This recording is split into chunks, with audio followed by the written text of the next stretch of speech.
My name is Anita Bhatia. Today's topic is financial management. Already हमने business का एक बहुत बड़ा portion जो है वो complete कर लिया. That is our first book जो है वो 12th class की we have completed.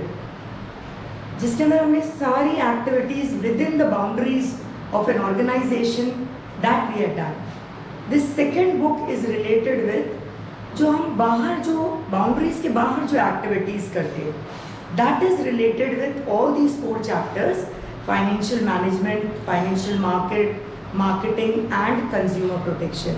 So today we are starting with business management. Before starting with this topic, we'll go with one case study and then we will start with the final topic, which will help us to solve, which will help us to understand the entire topic of financial management.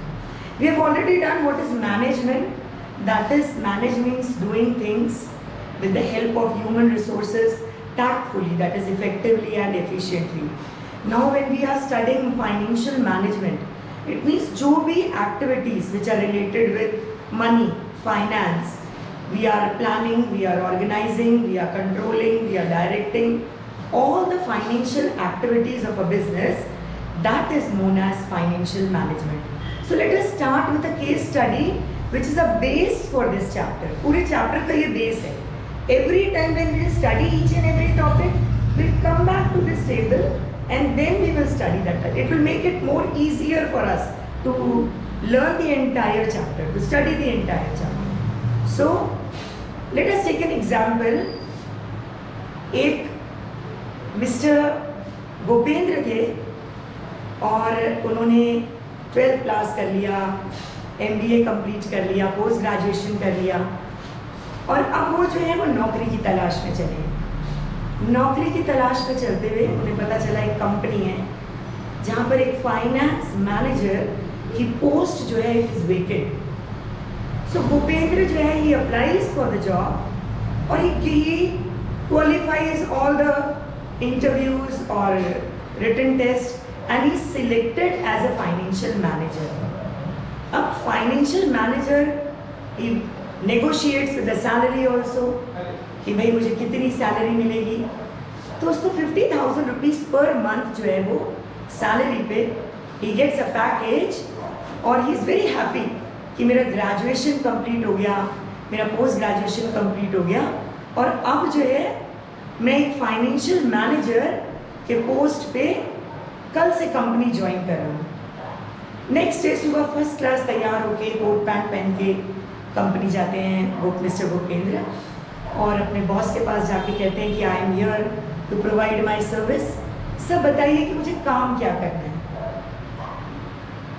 तो उनके boss बोलते हैं कि बेटा एक नया project इस company में हम लेके आए हैं. You are a finance manager, आपको सारी एक्टिविटीज पैसों से रिलेटेड करनी है. तो यू टेक दिस फाइल, इसको स्टडी करो और स्टडी करने के बाद मुझे बताओ कि इस प्रोजेक्ट पे मुझे कितने पैसों की, कितने फंड्स की जरूरत होगी. Bhupendra is very happy, very enthusiastic. नई जॉब है, फर्स्ट टाइम जॉब कर रहे, बहुत मेहनत कर रहे. फाइल लेके स्टार्ट स्टडी. बॉस 3 दिन का टाइम दे देते. बोलते भूपेंद्र 3 दिन बाद you just give me an estimate of the project. Very sincerely he works और आने के बाद बोलता है 3rd डे सर काम कर लिया मैंने. इस प्रोजेक्ट पे वी नीड एटलीस्ट 200 करोड़. तो बॉस बोलते सब कर लिया स्टडी. ही सेज यस, सब चीज़ें मैंने कंसिडर करी, सारे रिस्क कवर कर लिए, फिक्स्ड एसेट्स में कितना पैसा जाएगा, वर्किंग कैपिटल में कितना जाएगा, बिजनेस को रन कैसे करेंगे, लिक्विडिटी कितनी चाहिए. And I've studied or at least we have to start with 200 crores. तो बॉस बोलते हैं कि ठीक है, you are a finance manager, funds को अरेंज अब तुमने करना है, 200 करोड़ रुपए मुझे अरेंज करके दीजिए. अब तो साहब भूपेंद्र को जो है 50,000 रुपीज़ की सैलरी एक बहुत बड़ा टारगेट लग रही है कि इतना बड़ा टारगेट दे दिया, मैं 200 करोड़ रुपए कहाँ से लेके आऊँगा. सो हिम्मत नहीं हारता. देखता और भी तो बड़ी बड़ी कंपनीज काम कर रही है.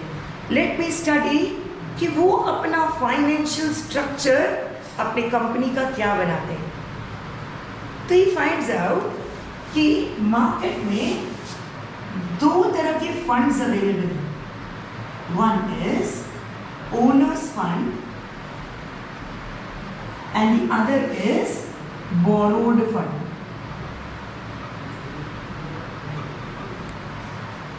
How much fund we have to arrange? It is 200 crores. What has a financial manager done? Estimation of funds. हमने estimate लगाया कि हमको कितने funds की जरूरत है. अब पता चलता कि ये ओनर्स फंड वो फंड है कि अगर हमारे कंपनी में पैसा आएगा तो वो मालिक लेके आएगा अपने साथ, और बोरोड फंड जो आएगा वो हमारे साथ लायबिलिटी लेके आएगा. ओनर्स फंड कंपनी के प्रॉफिट और लॉस दोनों को शेयर करने का काम करेगा. कंपनी में लास्ट तक रहेगा इसका capital. Borrowed fund is a liability. Company पैसा कमाए चाहे कंपनी पैसा ना कमाए, उन्होंने जितना पैसा इन्वेस्ट किया उसके अगेंस्ट में उनको इंटरेस्ट देना पड़ेगा.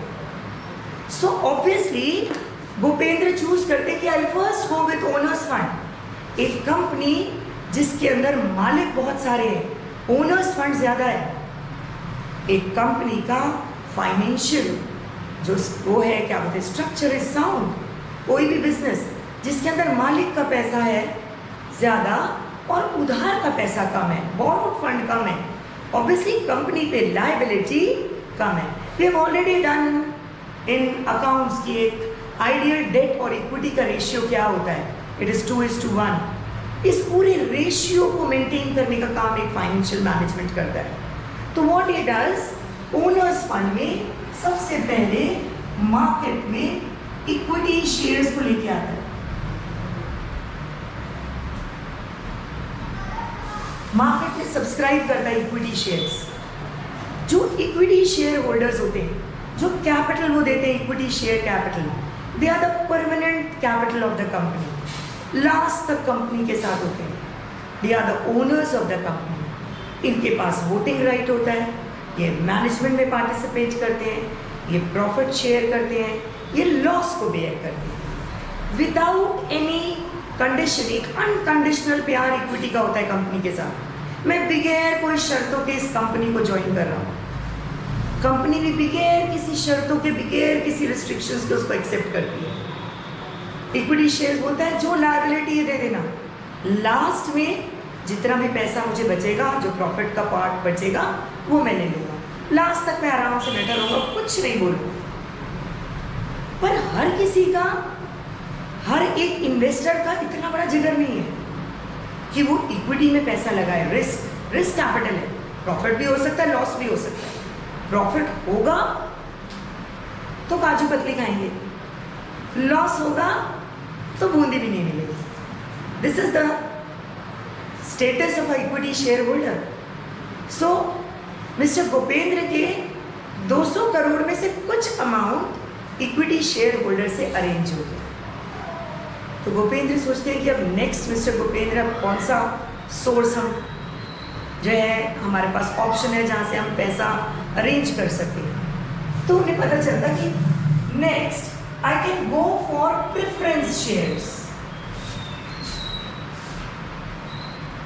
ये प्रेफरेंस शेयर्स जो होल्डर्स होते हैं, they are also owners of the company. पर ये थोड़े से चला क्या बोलते हैं, कंपनी को ज्वाइन तो करेंगे पर हमारी दो शर्तें हैं. एक, कंपनी अगर लॉस में रहेगी तो हम कुछ नहीं बोलेंगे, वी आर द ओनर्स. पर अगर कंपनी पैसा कमाएगी तो हमें बता दो कि हमारे को कितना पैसा, फिक्स्ड रेट ऑफ डिविडेंड कितना मिलेगा. Dividend is that portion of profit जो कि शेयर होल्डर्स में डिस्ट्रीब्यूट होता है. तो जो प्रॉफिट का जो हिस्सा है what percentage will I get. तो फर्स्ट कंडीशन जो प्रेफरेंस शेयर होल्डर्स रखते हैं is fixed rate of interest. Second condition is कि अगर कंपनी डूबी, अगर कंपनी वाइंड अप हुई, इक्विटी से पहले पैसे मुझे देना, payment before equity on winding up. अपनी लायबिलिटीज को पूरी कर लेना, पर अगर पैसा वापस देने की बारी आई तो I should receive payment before equity shares. So second condition is payment before equity on winding up. These are also known as preferential rights of preference shareholders, which are the two preferential rights we have already done in class 11 sources of finance में, कि which are the two preference rights। तो preferential rights कौन से हैं? First one is fixed rate of dividend and second one is payment before equity on winding up। अब साहब पैसा तो मिस्टर भूपेंद्र का यहाँ भी इकट्ठा नहीं हुआ। Now what is the other option? Next option, next source of fund which he opts is debentures. What are debentures? They are loaned from the public in the form of shares. Debentures बोलता है कि हम पैसा लगा रहे हैं in the form of shares, पर हमें dividend नहीं, हमें interest चाहिए होगा। First condition will be fixed rate of interest. The moment the word interest comes in the capital structure, debentures becomes a part of borrowed fund. This is the difference. Owners fund को हम dividend देते हैं और borrowed fund को हम interest देते हैं। What are the two conditions? Fixed rate of interest और मेरा principal amount एक स्टिपुलेटेड टाइम पीरियड के बाद वापस कर दीजिए, रिडीम करना। Principal amount should be paid back, जो भी time period. That means from here जहां से we are giving interest, the source of fund becomes a part of borrowed fund. जब तक हम डिविडेंड दे रहे थे we are a part of owners fund. अब डिबेंचर्स पे भी पैसा तो 200 करोड़ कोई छोटी मोटी रकम तो नहीं है, अमाउंट नहीं है, फंड नहीं है। It is not easy to arrange.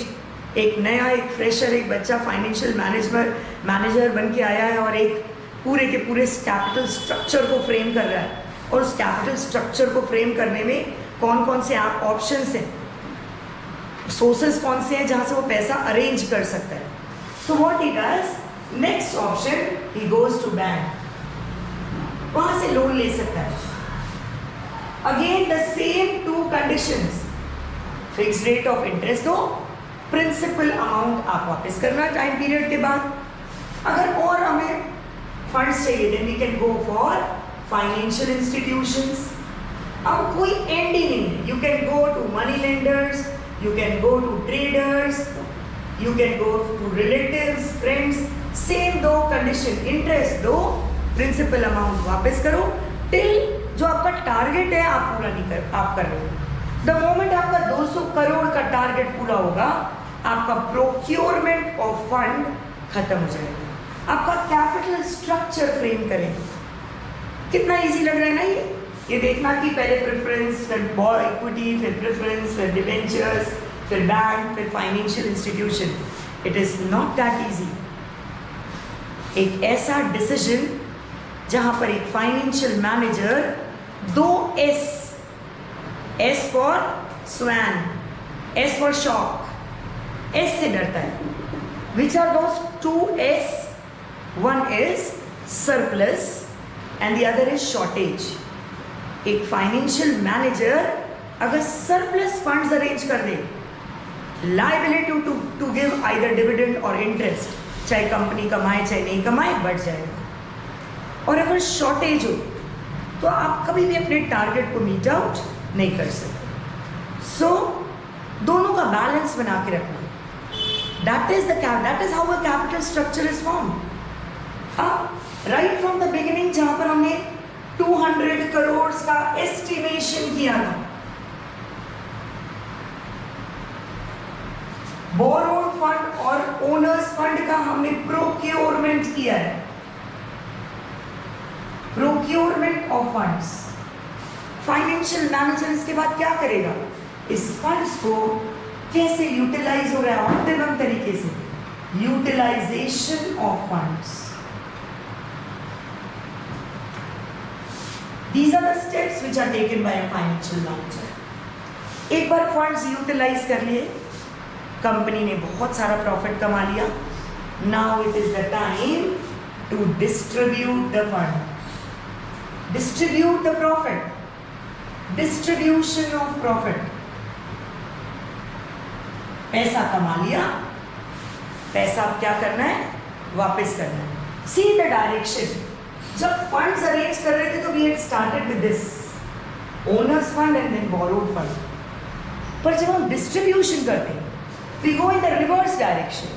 पहले हम अपनी लायबिलिटी को खत्म करते हैं and then we distribute the profit to the share holders. So जितना भी हमने फाइनेंशियल इंस्टीट्यूशंस में लिया उसको इंटरेस्ट दिया, बैंक को दिया, डिवेंचर्स को दिया। द मोमेंट हमारे बोरोड फंड की लायबिलिटी खत्म हो जाती है, this profit becomes net profit. क्या हो जाता है ये, नेट प्रॉफिट, क्योंकि हमारी सारी लायबिलिटीज हमने खत्म कर दी। अब this net profit is distributed to owners fund. जितना भी प्रॉफिट बच गया, वो बचा हुआ प्रॉफिट हम सबसे पहले according to the rate which we have fixed, this I have written interest, it is dividend, it is not interest, it is dividend, fixed rate of dividend, dividend हमने दिया जितना भी। what is dividend, the portion of profit जो कि हम share holders को distribute कर रहे हैं। सो फिक्स्ड रेट ऑफ डिविडेंड जो भी हमने शेयर होल्डर्स को दिया है, जो फिक्स किया, that we will give to preference share holders. Now किसका टर्न आया, इक्विटी का? नो, कंपनी सारी लायबिलिटीज देने के बाद, प्रेफरेंस शेयर्स को देने के बाद, इक्विटी शेयर्स को पैसा नहीं देती है, क्या करती है, कुछ पैसा विड्रॉ करके रखती है, फ्लो बैक करके रखती है, which is called as retained earning. Retain means flowing it back. It is also called as corporate savings. It is also called as undistributed profit. एक प्रॉफिट का वो part which is not distributed, undistributed profit, or it is called as retained earnings.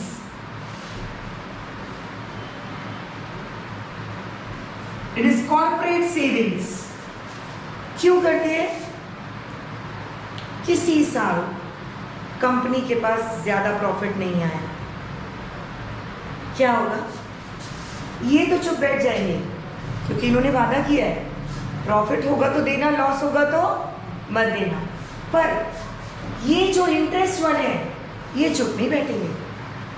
So from where we will give the profit, where we will distribute the interest, from this retain earning. अब बाकी after keeping retain, अगर company के पास कोई बड़ा project आया और बड़े प्रोजेक्ट में आपको बहुत सारा पैसा लगाना है तो आप अपनी सेविंग्स को यूज करिए। सो बेसिकली रिटेन्ड अर्निंग आप कंपनी के सुख और दुख के लिए जो है उसके लिए हम स्टार्ट करते हैं कि जहाँ पर हमारे कंपनी में अगर प्रॉब्लम आई तो इंटरेस्ट, अगर पे करना है तो रिटेन्ड अर्निंग के थ्रू, और अगर कंपनी के पास कोई बड़ा प्रोजेक्ट आ गया, डाइवर्सिफाई करना है, ये रिटेन्ड अर्निंग हमेशा हेल्प करती है। So always every company keeps after distributing preference share holders, हमें जो है we keep as a savings with us. बाकी बचा हुआ पैसा जितना भी प्रॉफिट का part dividend is distributed to equity share holders. So अगर मुझे सिर्फ एक फाइनेंशियल मैनेजर का परफॉर्मेंस देखना है, what will I go through, what will I, whom will I ask? Financial institution, bank, debentures, preference shareholders or equity shares? Obviously I'll ask equity shares. अगर equity के पास काजू कतली खा रहा है, दैट मीन्स कंपनी ने इतना पैसा कमाया कि अपने पूरे बोरोड फंड की लायबिलिटीज को खत्म कर दिया, प्रेफरेंस शेयर्स को भी पैसे दे दिए, डिविडेंड डिस्ट्रीब्यूट कर दिया, रिटेन्ड अर्निंग भी रख लिया। अब इतना सारा डिविडेंड जो है is given to equity share holders. So what is the primary objective of a financial manager? Your primary objective of financial management is to maximize owners' wealth. Maximize means ज़्यादा से ज़्यादा. Owner means equity. Wealth means पैसा. This is the primary objective of a financial manager कि ज़्यादा से ज़्यादा पैसा हमको इक्विटी शेयर होल्डर्स के लिए बचा के लेके आना है। Now see the condition, अगर हमने बोरोड फंड का रेशियो ज़्यादा ले लिया क्या होगा? ये सारा पैसा सारा प्रॉफिट यहीं डिस्ट्रीब्यूट हो रहा है, ओनर्स फंड के लिए बचेगा ही नहीं। इन्वेस्टर जिसने पैसा लगाया है वो रिटर्न चाहता है, इक्विटी और प्रेफरेंस को रिटर्न नहीं मिलेगा, why will they stay with the company then? और ये अगर भाग गए, ओनर ही भाग गया, see what will be the financial condition of the company. अगर हम borrowed फंड कम लेते हैं और ओनर्स फंड का प्रपोर्शन ज़्यादा ले लेते हैं, what happens?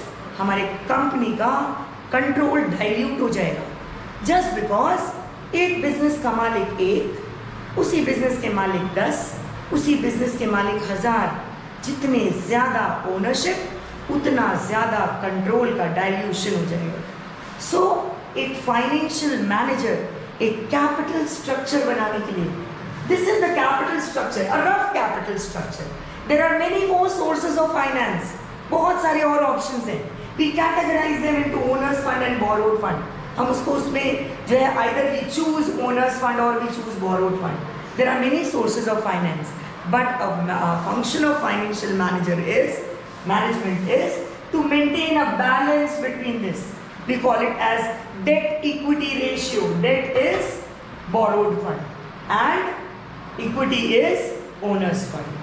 So three major decisions which we will discuss in the later half of the chapter, ki what are the three decisions which are taken by a financial manager.